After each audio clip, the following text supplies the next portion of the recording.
Hello, Anna, and thank you for being with us at the conversations of our YouTube channel, of the Screenwriter Research Network YouTube channel. Thank you for being with us. Thank you for having me. So, Anna, I will start with your with this moment. We're in Olomouc in the Czech Republic, September 2024.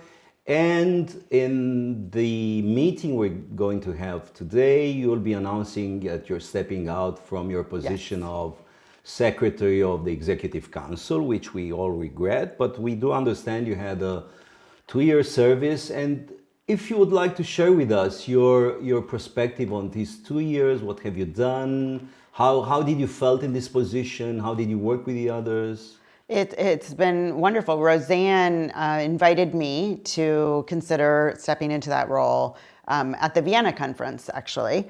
And I had to consider it just because we're all so busy, right? But I'm so glad that I did it because I have had it's been a wonderful opportunity to get to know my international colleagues. I mean, that's the great thing about the SRN, right? That we get to discover each other's work and see how everybody's approaching screenwriting scholarship around the globe. So it's been great. We meet monthly, as you know, and on Zoom now after COVID. Yes. So this has become the norm for all of us. And we're also from different continents in the council. Oh, right. So yes. So poor Rose with her 11 o'clock at night in her right, and so mine is 10 in the morning. So that's then been working. Easier probably but for we me have to appreciate that our chair 7 o'clock Roseanne is doing it at 7 o'clock in order to give us a normal hour for all of us. So she has been amazing. She has been amazing. No, but it's been a wonderful experience for me. I feel like in terms of, you were asking what I have been doing, and it's sort of one of the things that I'm proud of and excited about with my contribution as secretary was bringing the teaching award, the Teaching Innovation Award. And the reason this came to be is because I was on the University Film and Video Association, UFVA, in the United States. We have this big association, and I was on that teaching award committee for several years, a couple of years ago. And so then it occurred to me, why we don't have this? Why don't we have it? Because we're doing the book awards, but we are all teaching. Most of us are teaching, and so we're bringing our scholarship and our research and our obsessions about screenwriting into the classroom. How are we doing it? How are we innovating in the classroom with our focus of research? I will stop you here because this wasn't on my list, but you gave me the idea to put you this question because anyway, this video will be edited after we will announce the awards. So if you can tell me a little bit about the process of this year's selection. I know it's for the first time, so probably it was, as the first edition is always a bit complicated at the beginning. Tell us a few words and tell us also about your decision, about the award itself. Who is the person? We can say it here now. We're okay, good. So in terms of process, Ian and Roz and I went. Who are the members? Ian McDonald and Rosamund. Rosamund Davies. Okay.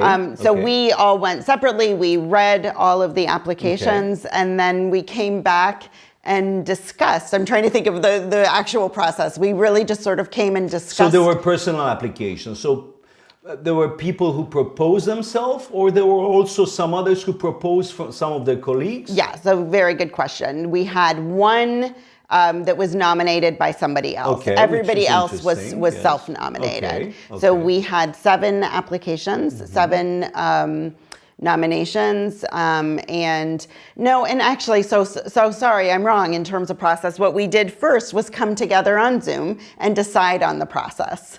On the procedure. On the procedure, what would we do? Because it was nothing written, you were just taking it from scratch or inventing the wheel.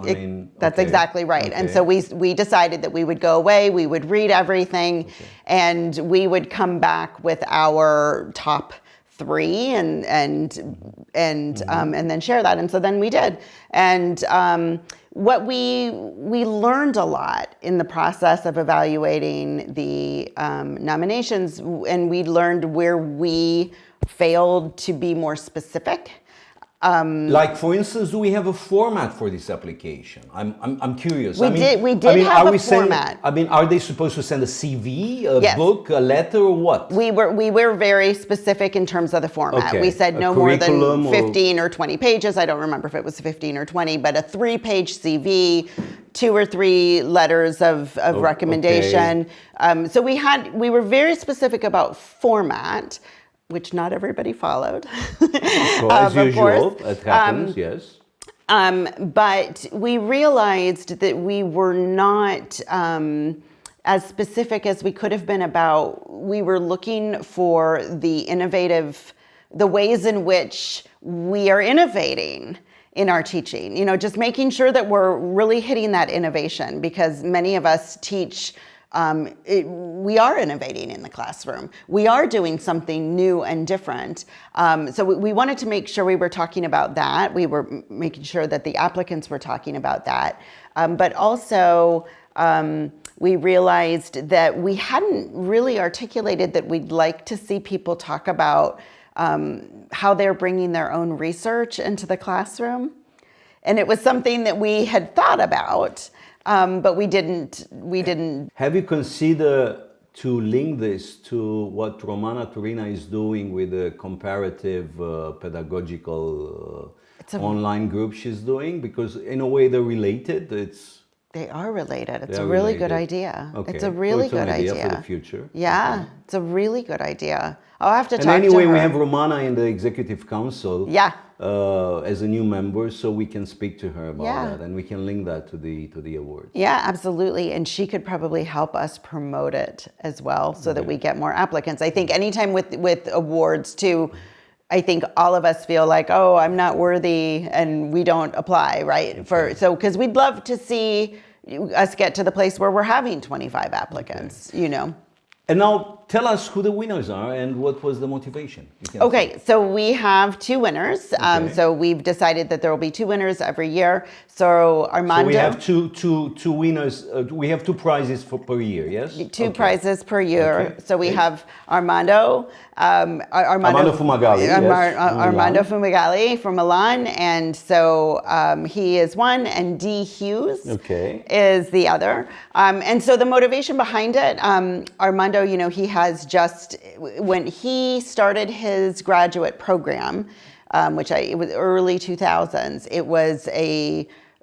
that was very innovative at the time, and as I understand it, and I've been told, he really changed the industry. So that relationship, developing the relationship with the industry and training the screenwriting students to come out of the program so that they could work in the industry. And he has students who've gone on to work for Disney and Netflix and Disney Plus, and so hugely accomplished, hugely successful program, but also very, very innovative at the time that he did it.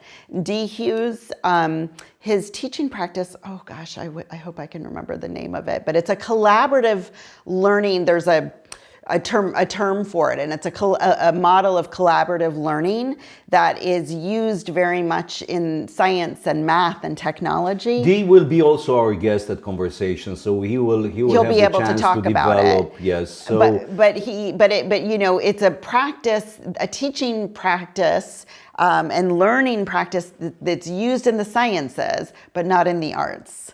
So it's very innovative. Yes, very innovative. I'm very curious to talk to him about team-based learning. Team-based learning. Exactly, team-based learning. Yes. So thank you so much for sharing the names of the winners of this year. Thank you, Anna, and thank you for this for the whole service you did in the Executive Council. And now let's move to next steps and to the future, which is basically based on your experience so far. I mean, I know you are a member or even a founding member of this association, I think, of popular culture, isn't it? It's just an American thing, or what is this? I'm not a founding member, but I am. So the Popular Culture Association, PCA, in the United States, it's a huge association. I think we have, our conferences are about 2,000. scholars come to the conferences every year. And so I'm a co-chair of the film area. So there's lots of different areas, but it's really examining how the pop culture is obviously moves into the academic fields. Like, so people will be looking at television studies, there's even areas like representation of children in popular culture, right? So my co-chair and I, Fabrizio Salento, are co-chairs of the film area for the Popular Culture Association, and we've been excited. It's grown over the past couple of years. Do you see any possible connection with the Screenwriters Research Network? What do you think about it? Absolutely. Yeah. And I've told several of our colleagues they need to really consider this to come, because I'm hoping to bring more screenwriting to the film area. My colleague Fabrizio is a film studies scholar. And of course, I'm talking about screenwriting, and I'm bringing many of my master's students to the Popular Culture Association conference so they can present their research. Because we spoke earlier with Klaus Tieber, and Klaus was making a kind of a question mark, which is very European in a way. You know, the more we go global, the more we go towards practice, the less we are academic. And you know, I mean, you're American. American is a more pragmatic society, and the popular culture is based on practice, I assume. But however, how do you see this blending between industry and academia? You know, from the perspective of the Popular Culture Association, I mean. Well, and from the perspective of the Popular Culture Association, I look at it from a different angle, which is to say that when we're teaching our screenwriting students in the United States, everybody dreams of being a working screenwriter. A filmmaker. Of course, everybody wants to be a working screenwriter. We have hundreds of students in my university who want to be screenwriters. But I approach my teaching like, you guys, I'm teaching you how to tell a story, how to shape a narrative, how to share something about yourself and your personal experience and have it be. But realistically, we all know it's the top 1% are able to actually make a career as a screenwriter. And so I do look at it a little bit differently, because I think that most of us have a better likelihood of being able to be scholars and be academics and study this thing that we love so much. And yes, we'd love to all be working for Disney and making enough money. Of course. But it's just a small percentage. So thank you for sharing these ideas about the Popular Culture Association, and we're looking forward maybe having why not, a connection in between the Screenwriters Research Network and PCA. But now I would like to ask you about your very academic, let's say, interest, which now are developing into editorial, because you will be doing a forthcoming series, writing for called Screen Storytelling at Bloomsbury Academic. Can you tell us a little bit more about that? Yeah, so this is a book series. So a book series I first pitched to the editor at Bloomsbury maybe 4 or 5 years ago now. Okay. And so when you pitch a proposal for a series, it's different than for a book, and you're getting lots of external reviews and going through. Okay. And so it took a while, but I think it was contracted a couple of years ago, and I'm starting. The first book is coming out this month, actually, The Works of Shonda Rhimes. So every book will be called The Works of. The works of Shonda Rhimes, the works of Eric Roth, the works of Stephen Moffat. We have 2 more books under contract right now, and another 7 in development. Okay. But my goal with the series is, so those are monographies of filmmakers. These will all be edited collections. Okay. You can also, the way I've set up the series is that if somebody, is a scholar of Eric Roth and they would like to write a book on Eric Roth, they can do that, or if they'd rather do the edited collection, they can. I'm being a little bit prescriptive in terms of the way that we set up the book so that it's sort of early works contemporary works, just sort of like thinking about the works because of the works of. But, my initial motivation for this obviously was that there are so many book series with different publishers on directors. And there aren't any book series on screenwriters. And so I wanted to see that books in the end, what we see on the shelves, like this goes down in history. And oftentimes, when we think about the greatest screenwriters who ever lived, and especially in the United States, we teach the same screenwriters again and again. And so I wanted to open it up so that we could be, and oftentimes we teach because there's a book tied to it. We can take this book and assign a book in our syllabus. And so I wanted to open it up so that, 20 years from now, we'll have 50 books in this series on all the different screenwriters that we have a lot of knowledge about. So we have right now, I think, 8 or 9 the focus total. is on screenwriters, yeah? Screenwriters. Okay, lovely. And so far, are you on the American screenwriters only? I mean, do you have any other proposals from? We have a book under contract on Tonino Guara. Okay. We have a book under contract on Stephen Moffat, and a book that will be under contract very soon on Russell T Davies. I wanted to open this up too to LGBTQ plus screenwriters, to women's screenwriters. Also regional, also genre, gender-wise. Absolutely, gender, and I wanted to sort of diversify this because we do tend to focus on the same demographic, and so I want to make sure that this isn't just white, male, straight screenwriters from the United States that we keep talking about again and again. What about the series you're also supervising, which is called Perform Succeeding as a Creative Professional, which is published by Routledge? What about that? Yeah, so I started that book series in, I think, 2015 with Routledge, and that is specifically examining the business practices of both film and television and theater, because and this idea of performing, how can we perform to the best of our abilities under pressure?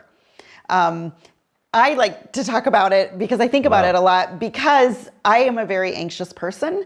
My nervous system sort of runs like this. I think we have 2 very anxious persons here. And so it's something that I've thought a lot about, and I feel like I probably would have been able to have a successful career as a screenwriter if it weren't for my nerves. My nerves have been a detriment to me in a lot of ways, and so it's something I obsessed over. And so I brought this. This is a very interesting topic. Yeah, it is. I found it amazing, interesting, at least for me. Well, I think you know what? Listen, it probably is. People are not speaking about this, don't they? Right, and it's probably an interesting topic for many artists because so many of us are. So anyway, so each book is on a specific aspect of like, how do we perform to the best of our abilities, breaking into the industry, sticking it out when things get tough, finding success, moving beyond that plateau, and then how do you, and it's sort of the cyclical nature of the arts and our own definition of our success in the arts, daily, every year, over a decade. And what kind of authors are you publishing? I mean, amazing authors. So I have a book, I think we have 9 or 10 now in the series. So it's on cinematography, on editing, on film directing, on film producing, not just film, television, across acting for the screen, acting for the stage.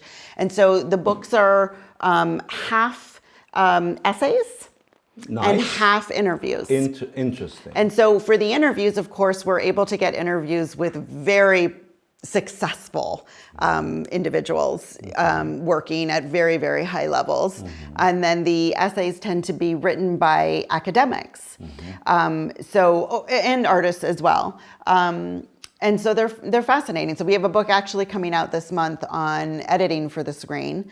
And he is a professor at USC John Rosenberg, and it's a terrific book. Anna, thank you so much for sharing everything with us, and thank you again for your long time service, 2 years in the Executive Council as a secretary. We will miss you, but we know you'll be with us, and hope to see you again on Conversations and to the next conference. Thank you so much. This was fun. Thank you.